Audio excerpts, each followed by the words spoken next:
तो प्रधानमंत्री नरेंद्र मोदी के इंडिया फर्स्ट के साथ साथ अब भारत के ह्यूमैनिटी फर्स्ट की भी बात पूरी दुनिया में हो रही है। जब से टर्की और सीरिया में एक बड़ा भूकंप आया है जिसमें कि 6000 से ज़्यादा लोगों ने अपनी जान गंवाई है, हज़ारों लोगों के घर नष्ट हुए हैं। मध्य टर्की और उत्तर पश्चिमी सीरिया में जिस प्रकार से सोमवार को 7.8 तीव्रता का बड़ा भूकंप आया, उससे Cyprus, Lebanon, Israel, Palestine, Egypt ये सारे इलाके प्रभावित हुए।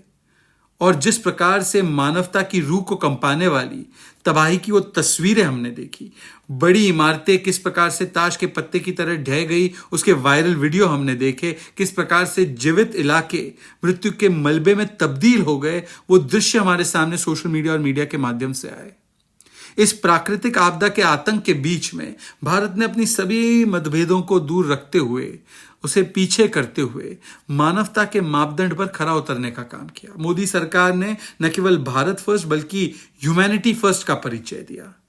जैसे ये घटना घटी, भारत ने ये ऐलान किया एक फर्स्ट रिस्पॉन्डर की तरह कि भारत इन दोनों देशों की मदद करेगा, तत्पर रहेगा उनकी सहायता करने के लिए।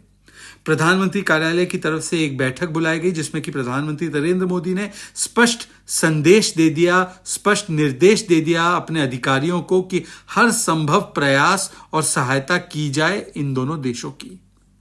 और इसीलिए आपने देखा होगा कि एनडीआरएफ का खोज और बचाव दल हो, चाहे वो विशेष रूप से प्रशिक्षण पाया हुआ डॉग स्क्वाड हो, चिकित्सा आपूर्ति, मेडिकल सप्लाईज हो, ड्रिलिंग मशीन्स हो, अन्य उपकरण हो, और उसके साथ साथ जो राहत सामग्री है भूकंप के लिए, वो सारी की सारी 2 जत्थों में भेजी गई टर्की C-17 ग्लोबमास्टर प्लेन के द्वारा।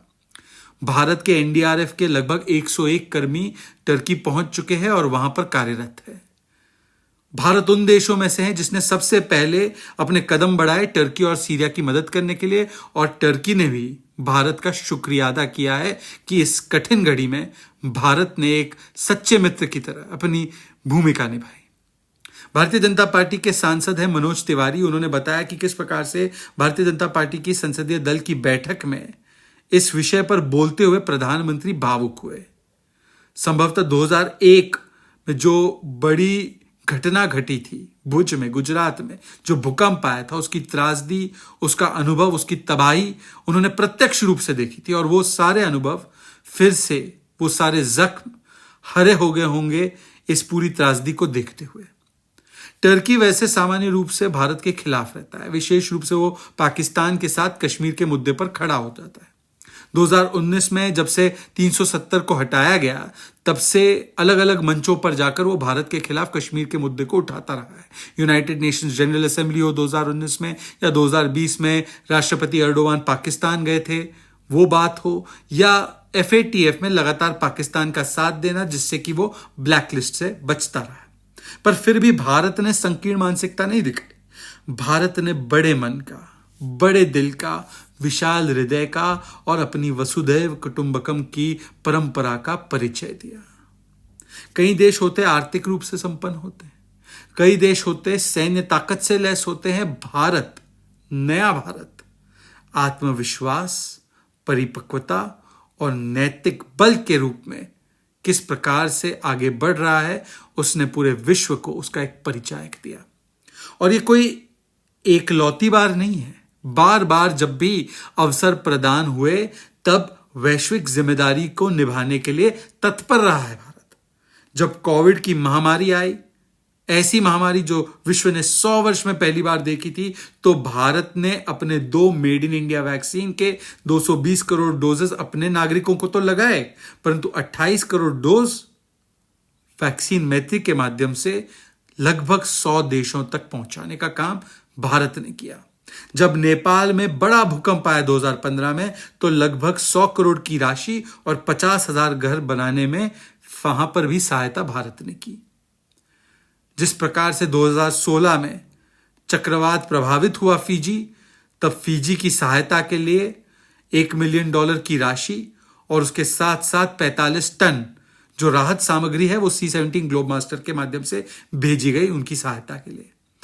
जब 2017 में बांग्लादेश में ऐसी स्थितियां निर्माण हो रही थी, तो $4.5 बिलियन की लाइन ऑफ क्रेडिट भारत ने बांग्लादेश को एक्सटेंड की। 2019-20 के बजट में भारत ने भूटान के लिए प्रावधान किया लगभग $47 मिलियन का, मालदीव्स के लिए लगभग $77 मिलियन का और अफ्रीकी देशों के लिए लगभग $60 मिलियन का ये प्रावधान किए गए, ये सहायता की गई भारत की ओर से उन देशों के लिए। जब श्रीलंका आर्थिक और वित्तीय एक संकट से जूझ रहा था तो $3.9 बिलियन का सहायता भारत की ओर से उनको एक्सटेंड किया गया, श्रीलंका को दिया गया। अफगानिस्तान में जब बड़ा भूकंप आया तो अफगानिस्तान को तुरंत प्रभाव से 27 टन राहत सामग्री पहुंचाई गई, 36,000 मीट्रिक टन गेहूं उनके नागरिकों को दिया गया। जब तालिबान का टेक ओवर हुआ तो वहां पर भारत के नागरिकों को ही केवल बचाने का काम नहीं किया गया, बल्कि वहां पर अफगानिस्तान के अल्पसंख्यक नागरिकों को भी सुरक्षित लाने का काम और गुरु ग्रंथ साहिब के स्वरूप को भी भारत लाने का काम सुरक्षित तरीके से, सम्मानपूर्वक तरीके से करने का काम किया गया, तो भारत ने किया। और इसीलिए ये अंतर है। पुराना भारत सहायता की अपेक्षा में रहता था, नया भारत जब संकट चाहता है, जब कोई परिस्थिति बनती है तो सहायता प्रदान करता है। सहायता की अपेक्षा करना और आज सहायता प्रदान करना। और इसीलिए जब परिस्थितियां, जब कुदरत कहर ढाए, तब नया भारत दुनिया के बचाव में आए। और इसीलिए इंडिया फर्स्ट के साथ साथ भारत के ह्यूमैनिटी फर्स्ट की बात आज पूरे विश्व में हो रही है। जय हिंद, जय भारत।